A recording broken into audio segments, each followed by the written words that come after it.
Good morning mga lods! Happy Blessed Sunday to everybody! Masaya lang tayo. Mayroon pala talagang isi-share sa inyo kung bakit ko ginawa itong video na to. Tungkol sa pagkakapi ng isang may GERD, may acid reflux. Kasi mayroon akong ganyan. Matagal ko na itong talagang sakit at mayroon akong maintenance na iniinom dito na gamot. Matagal na, mga 10 years na siguro akong ganyan.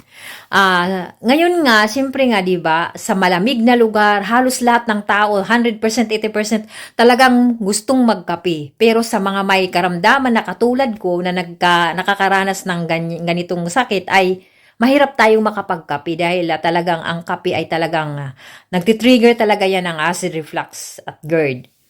Ngayon, ang ginawa ko, nag-experiment ako na gusto ko talagang uminom ng kape. Napapainom talaga ako minsan ng kape kahit bawal. Kaya inaatake ako. Kaya sabi ko, paano kaya ako makakainom ng kape na hindi ako atakihin ng aking acid reflux? Dahil nga, ang sarap talaga ng kape. Lalo na yung aroma ng kape. Napaka bango at mapapakape ka talaga.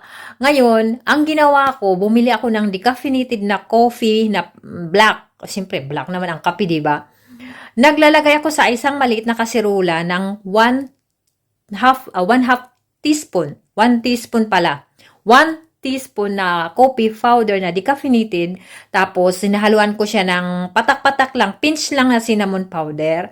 At saka patak-patak lang din, pinch lang din na cloves powder. Cloves hindi globes. Cloves powder ang ginagawa ko. At tinahaluan ko siya ng 1/3 cup na hot water. Tapos, inhalo ko muna siya, pinapakulo ko. Hinululuto ko talaga yung kape at saka cinnamon at saka cloves. Niluluto ko muna siya, pinapakuluan ko.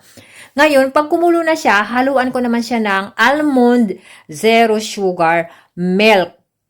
1 cup. Yun na, 1 cup na almond zero sugar milk.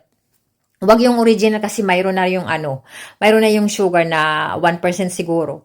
Yun, hinahalo ko na naman siya, pinapakuluan ko hanggang talaga sa umalsa yung at saka bumubula siya.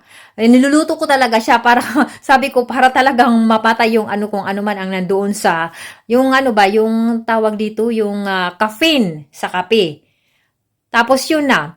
Isang buwan ko na itong experiment na ito. Sa awa ng Diyos, talagang wala akong nararamdaman. Hindi ako inaatake ng GERD at ang aking reflux ba. Hindi ako inaatake. Sabi ko, epekto siguro ito. Baka nga sa cinnamon at saka sa clove siguro ay maganda siyang ipaghalo. Kaya kung kayo ay mayroong karamdaman na katulad ko, ay itry nyo. Baka naman epekto sa inyo dahil epektibo sa akin, nakakapagkape ako. 2 months na siguro ngayon eh.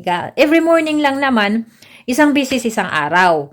At iniinom ko yung kape ko pagkatapos kong kumain after 30 minutes. So, wag yung isasabay, talagang magwawala ang iyong acid reflux pag sinabay mo yung kape sa pagkain mo. Yun lang po, itry nyo. Baka naman epekto sa inyo, hindi naman pare-pares ang ating mga katawan. Kaya itry nyo kung gusto nyong makainom ng kape kahit mayroon kayong GERD at acid reflux.